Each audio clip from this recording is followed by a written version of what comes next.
Hola, hoy les voy a enseñar a cómo hacer un avión de papel. Este es modelo número 2. Ya, está bien. Ya, lo dejamos a un lado.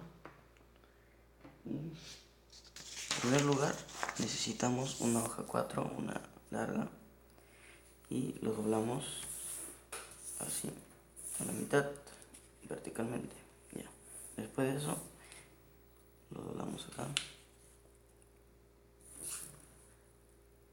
Bien doblado. Ya, y del otro lado también.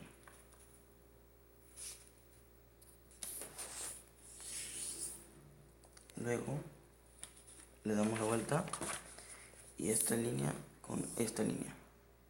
Y nos tenemos que dar cuenta que esta punta tiene que salir para afuera acá, así. Ya, y lo doblamos.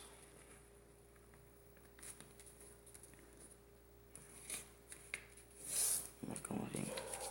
Nos damos cuenta ya. Y haríamos lo mismo con el otro lado.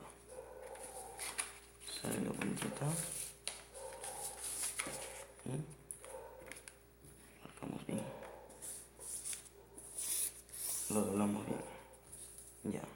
Ahora esto para abajo. La punta de acá para acá abajo. Así es sencillo. ¿Ven? Hay que doblarlo bien. Para que quede bien. Ya.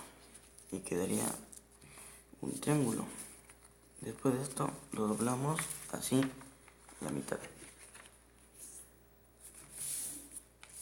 Ya, como está así, ahora esto con la línea de acá.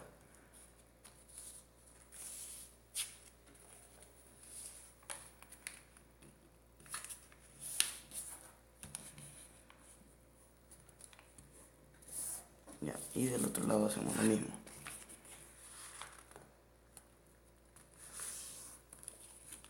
Ya, aquí está, modelo final terminado. Ya, y acá está el otro. Ahora hay que probarlo como vuela. Y claro que vuela, porque si no, no sería un avión. Ya, vuela derechito. Ahí está, se fue para afuera. Gracias, denle un buen like y suscríbanse.